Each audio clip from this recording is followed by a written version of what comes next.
Now, back to our program. The erosion of LGBTQ rights and the rise of anti-LGBTQ legislation has led LGBTQ families and couples to leave their home state and relocate to safer, more welcoming communities. The trend has led to an unexpected point of service for clients and Alliance members.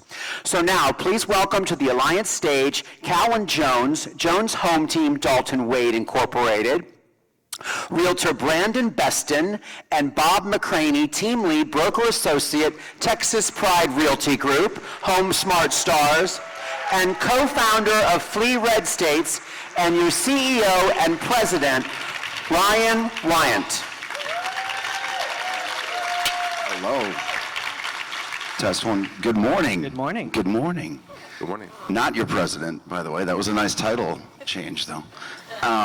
Before we kick this off, there's something important that I think we need to recognize being in Houston, Texas. Brandon, do you want to maybe give us a little history lesson quick?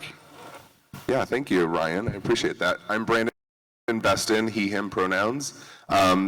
So we're in what is now modern, that we now call Houston, Texas. When people are gathered, we should acknowledge the land that we occupy and the indigenous tribes that originally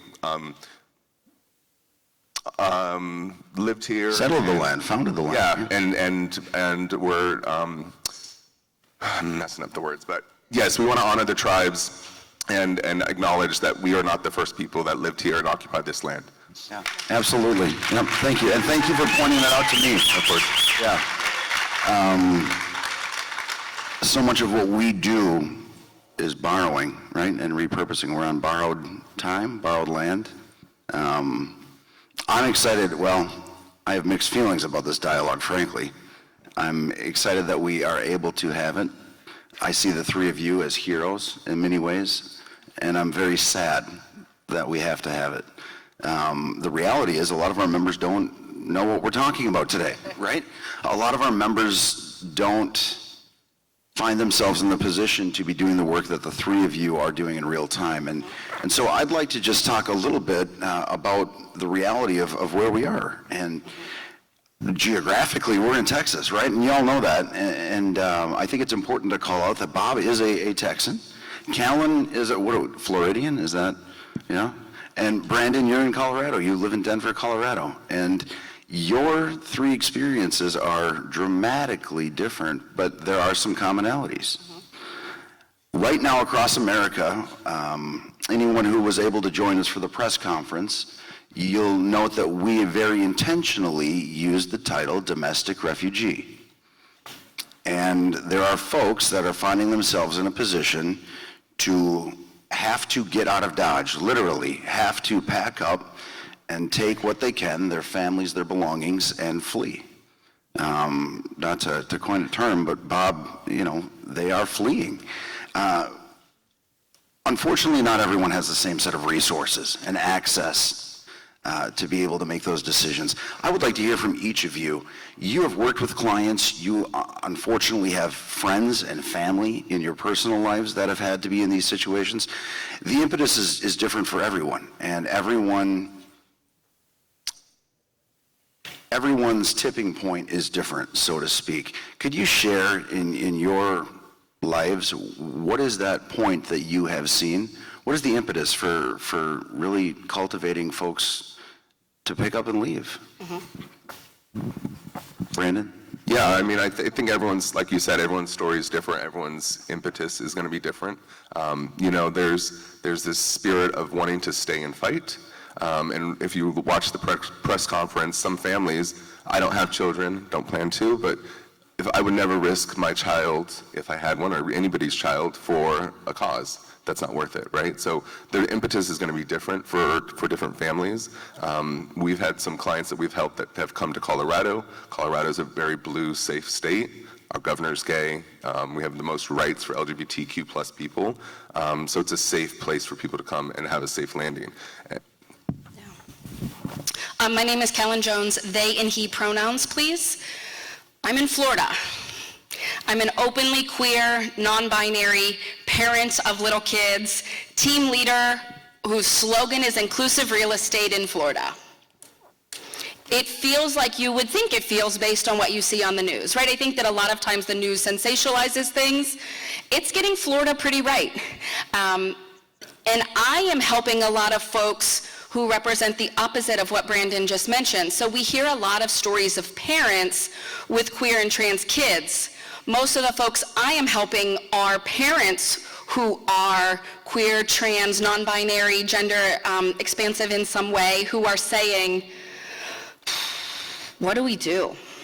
And I want you to realize, like, I shared with you I'm a non-binary person. I have a kindergartner. Who I am inherently makes her life in Florida public school harder.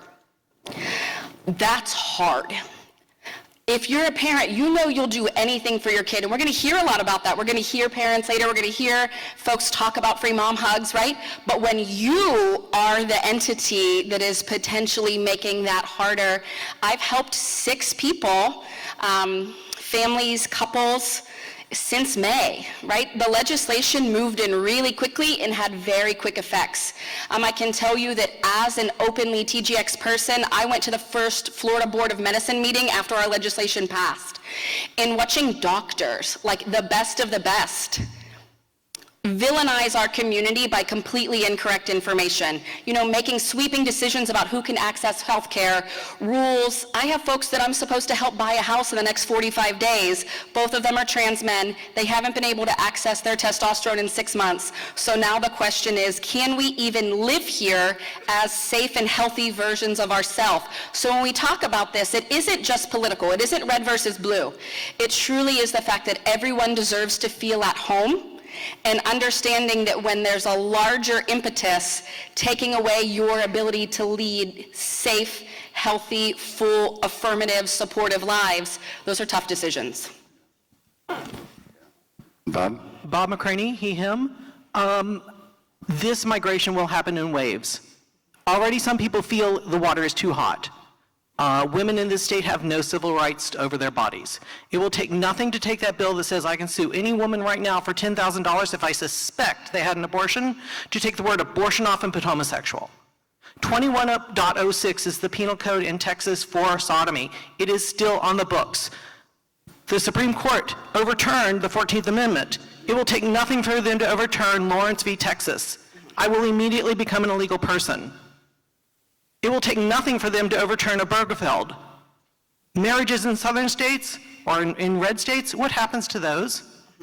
The Defense of Marriage Act is still on the books. They didn't take it off because they were waiting for the day that they won the Supreme Court. We lost a bit of our battle when Mitch McConnell denied Obama his last Supreme Court justice, and we didn't realize at the time that's where we lost. I have people who are calling from BFE, Texas, help us get out. I don't have agents there. By the way, when we refer to people, we only refer to people in this group. And when somebody calls and say, hey, I want to be part of your referral group, join the alliance. Because I'm not going to refer to somebody who's not in the alliance. Okay? As we get the next horrible, I won't say party, horrible person in an office, people will wake up and go, ooh, my marriage is at risk. Or, ooh, our kids are at risk. Oh, now it's too hot. And then they'll call. And it's going to be different for everybody. It's going to be different for every person to say when that water is too hot. Or they won't realize it's too hot. And they're going to wait to the last minute. And then everyone will get out. Property rights come with marriage. Yes or yes? When our marriages go away, our property rights go away. What's going to happen when we are illegal people and buyer's agent comes along and bids on a house that has Steve and David, or has a name that doesn't match the gender of the person that they see as the owner? Are they going to bid as much knowing you have to get out? This affects us.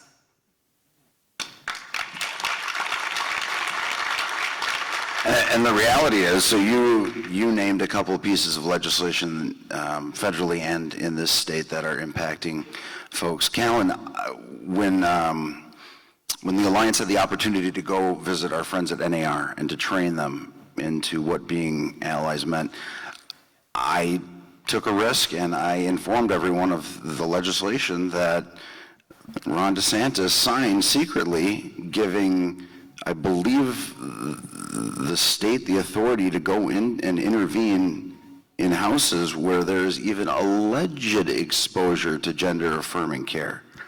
It has been edited, right? And this is where I always defer to, right? We don't give legal advice. Everybody knows. So defer to the attorneys.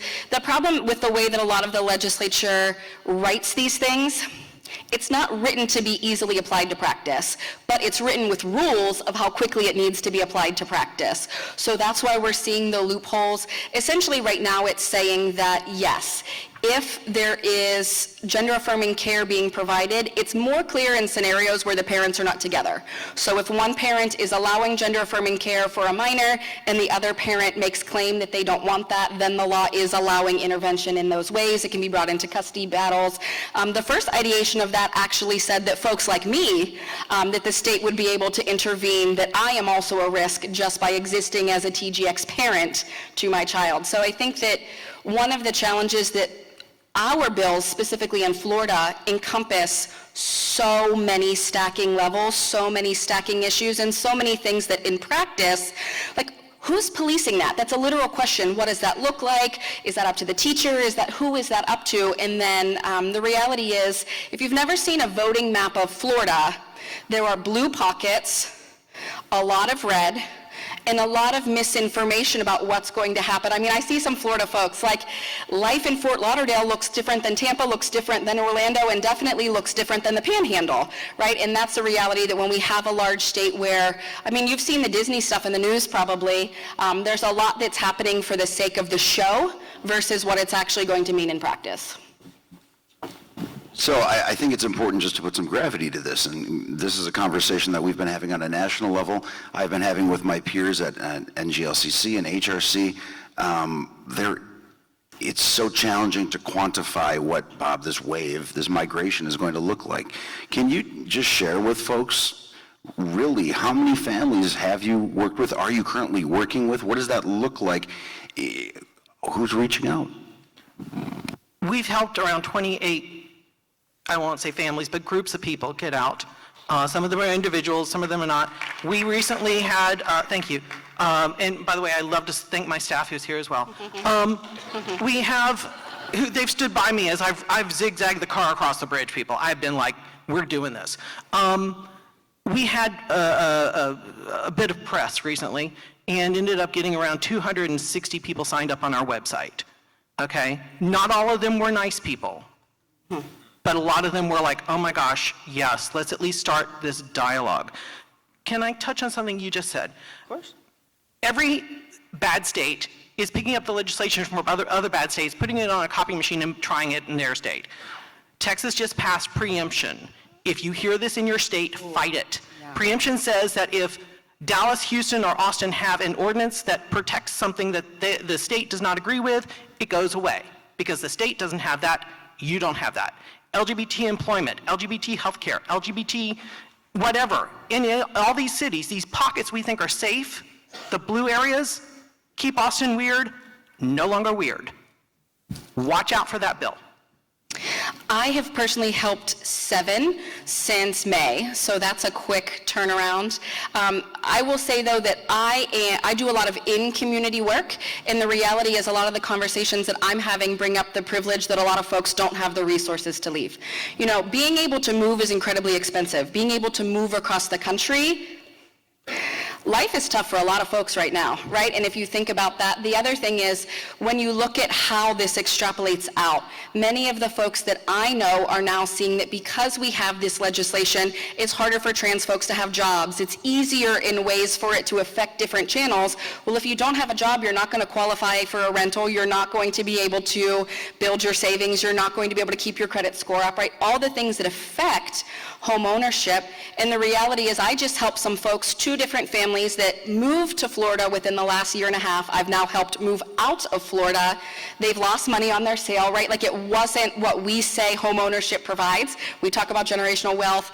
Folks are having to give up what they've worked so hard for simply, I mean, when you sit down across from someone and they are scared, right? One of my clients, she's a mental health counselor, and she was so nervous, you know, all of that, and looked at her trans spouse and said, like, I don't know that our neighbors won't harm us. That's a conversation that you really can't capture the brevity and the depth of that unless you're in that, and a lot of us are in it. I've currently helped 3 families move into Colorado. The thing about Colorado and the housing market is that the prices are really expensive, and so if they're coming from Florida or Texas or Georgia or different places where the housing is cheaper, it's harder to get into Colorado, into the real estate market. Yeah, please. We had a person call us from the middle of nowhere, Texas, scared, trans, needs to get out. We didn't have an agent there. I don't believe they had real estate to sell, but they wanted to get out. We found them the Greyhound bus schedule for $300. It's not the best way to get out, but it's a way to get out. There is a nonprofit that's reached out to me that wants to be on a podcast with us later that will help somebody if they can. I had somebody call me with a private plane. If you have trans people who need to get out, we'll fly down and help them. So we need to probably connect and network, because I'm hearing things, you're hearing things. We should all create this resource. Well, and to that, if what you just said, I think we all need to connect and network, because this isn't localized, unfortunately, to your 3 experiences. A lot of folks in this audience have some version of this experience, or unfortunately, folks, you will have some version of this experience coming to you, and you need to be prepared. You need to know what those resources look like. Callen, yeah. Actually, a lot of you that don't have this experience are the ones that can help the most, because you're in areas where you're probably connected to the pockets of folks who can create change. In some of our areas, our resources are strapped. We're doing so much work on the ground that often it is the blue states that are the places that this isn't as day to day, that you have people who are saying, I had no idea that I could use my plane in that way. I never thought I would say that sentence. Right? But think about who you know. Some of you know some really important people. Some of you know entities that are looking to do more. I have folks who reach out who say, like, so what do I do? Right? And I think that that's a power move of, we can create some powerful change of what we do, understanding that the need is here, and as Bob has said, is simply getting larger. There is nothing to compare this to. In my mind, the closest thing that would register even fractionally on the emotional spectrum would be some kind of forced corporate relocation. But even then, the resources are in place. You've got the backing. Your clients, the litany of emotions that they bring with them on this ride, how is this different than a regular transaction or even a regular relocation? Bob? It's incredibly personal to have your rights stripped away. I came out in 1992. I knew I was an illegal person.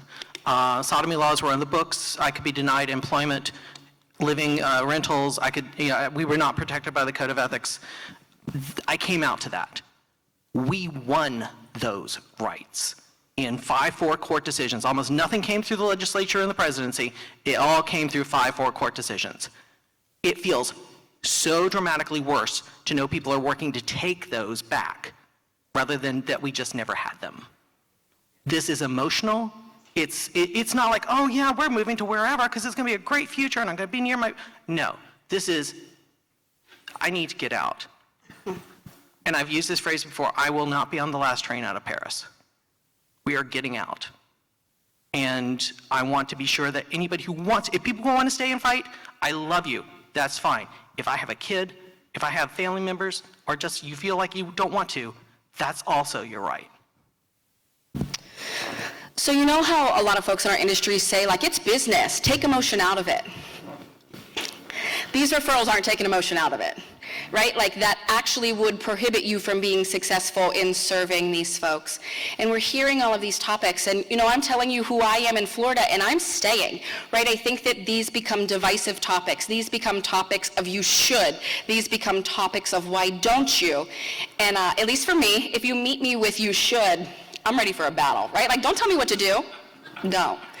So I think that this is a place where we understand these transactions are different. The needs are different. The catalyst is different. And this is where we take a conference from learning and listening to action. Because I think a lot of you have work to do to be referral agents who can best serve these folks. If you were in the session yesterday on best serving TGX, transgender, non-binary, and gender expansive folks, we talked a lot about that. What actually goes into play to successfully serve trans people? It is not the same as just serving somebody who is gay, somebody who is lesbian, somebody who is cis. There are many other things that come into that.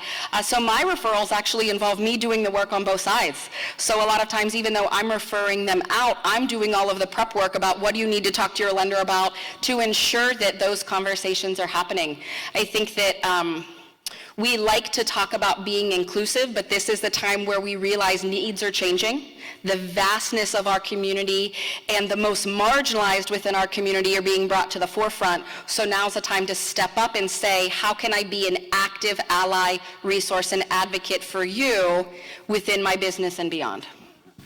Yeah, I think to add, the only other piece I think that we haven't touched on yet is that there's a lot of trauma that these people are experiencing. It's not just like making a move to another city to experiencing something different and new and exciting. There's desperation, there's loss of the investment, there's not being able to access medication, the re-traumatization of Indigenous people that have already been moved off their homelands to other homelands that are now not safe there again. So there's a lot more to it than just the home. The other piece I would add too is that, and what we can help do is that these people they're leaving their community, they're leaving sometimes family, they're leaving their friends, everything they know. So being able to be a resource to help them build the community, get them in touch with the resources. If they have children, get them in touch with, we have Rainbow Alley in Colorado, which saved my life as a little gay teen. So getting them connected with different resources and things where they can help rebuild their lives. It's not just helping them buy a house. You know, I think it's worth noting that one of the reasons we're here is because we have over 400 members in the state of Texas. In the state of Florida, we have over 500 members of the Alliance. In the state of California, we have about 600 members. And we have expansively growing chapters in Oregon and Washington, in New York, in Minnesota, in Colorado. And we talk about that, you know, I think Callen has said it best, you can't just pick up and go if you'd like to all the time. These blue states are expensive. It's hard. Folks, I've been trying to move to California since 2003. And I've got a pretty good situation going. If I can't do it, how in the heck can we expect folks that are literally running for their lives to make it work? I'm curious in those situations because, and I've said it to you, Callen, Minnesota's a great option if you can survive winter. I come from Pennsylvania. I know winter. Yeah. But the reality is that it isn't just a geographic move. It's a new way of life. Because a lot of folks that were born, raised in the South, we laugh about it, but winter is a foreign concept, right? There are mental issues that come with surviving winter, as a lot of you Northerners know. How do you even start to look for those resources? If you have a client, or heck, if you yourself want to make a change and try and get out of these states, how do you look for resources to help you resettle in these more expensive, higher cost of living blue states? I'm sorry, I totally jumped there. Almost every state has, you may be further out of town, but almost every state has something that is in a price point that we can go to. I can go on almost any MLS and find something, you know, under $120,000 condo, something like that. I coach 40 people across the country. I've been in those MLSs. I know there's something there. Second of all, where there's a will, there's a way. Third, pick a purple state. Make a purple state bluer. Defend the line. Okay? I am personally going through the choice. I've been in Texas. My mother passed away. I'm free now to move. I love her, but I'm free now to move, and I was choosing between Delaware and Virginia. I'm going to Virginia. It's purple. I'm going to make it this much bluer. Okay? So purple states are more affordable. They're not as cold. New Mexico is a great option. Colorado is a great option. California is a great option. Find someplace affordable in California. If you're in California, help us know where that is. Maybe each of you could come to us as a resource and say, here's my state, here's what the price points get us. Maybe we do a show like that. Maybe we talk as a team about, let's feature somebody from one of the states each week and talk about where affordable housing and then, nice, fabulous housing. Let's talk about that. And I think it's important that we take it back to what does it feel like to be figuring out where you're going to live, right? Like, think about house hunters. We joke, but think about what folks are feeling. A lot of the people, I've had to give them almost permission to not need to buy a house, right? Because as you grow up, this is what you're supposed to do. Well, you don't own a house and then sell it and rent. You're not supposed to do that, right? And give people permission that the path isn't going to look the way that you thought it might, right? If you're not sure, go to a state, stay in an Airbnb if you're able and see if you like it. Maybe you do a one-year rental in a place that you think might work and then make decisions. Because what I'm hearing is, you brought up the really important part of trauma.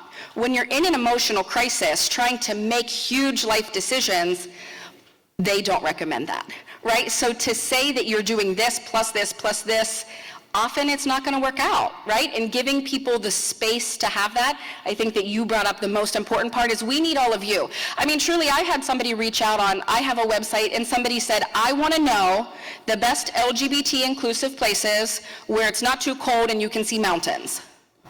Like, those are the questions. Think about when people think about where they're moving, that's how they think about it, right? So those are some of the things where instead of telling me about like your average price point and the closest whatever, think about what brings people to where you live. I think the other really important thing that we need to represent is that the stage right now is very white, and acknowledging that within our community there are so many different things. Yeah. We listened to a very strong black woman sit on stage yesterday and say, realtors are super racist. And a lot of people went, sorry that she experienced that. No, now it's what do you do to make sure that that doesn't happen in your area, that doesn't happen in your MLS.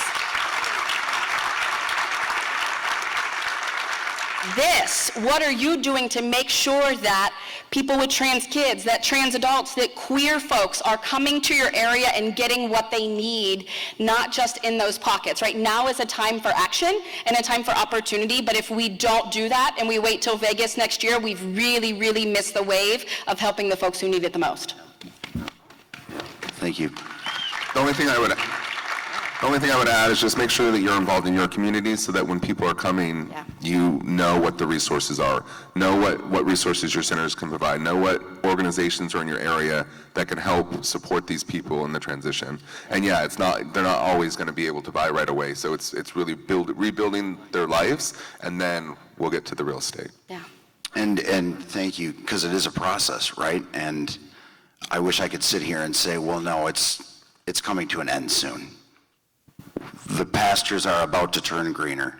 But the reality is that unfortunately a lot of folks keep waking up every morning to something new and audacious coming through their legislature. So as you just said, patience and working with people through this traumatic situation and understanding that not everyone has the same pool of resources and not everyone has the same access to that Greyhound system, right?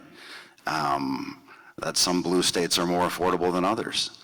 And I think it's up to all of us to do a little bit more research and a little bit more homework to figure out how in the hell we're going to handle this when it starts knocking on our own doors. Because these three brave individuals up here today, I got to tell you, it's not going to be contained. And while they are predominantly working with more folks that are facing this scenario, there are a lot more people in this audience today that are going to start having these crises in their backyards. So I commend the three of you for the work you're doing. I thank you so much. Your courage and being here with us this week, you're what makes us special. So thank you. Let's hear it for these folks.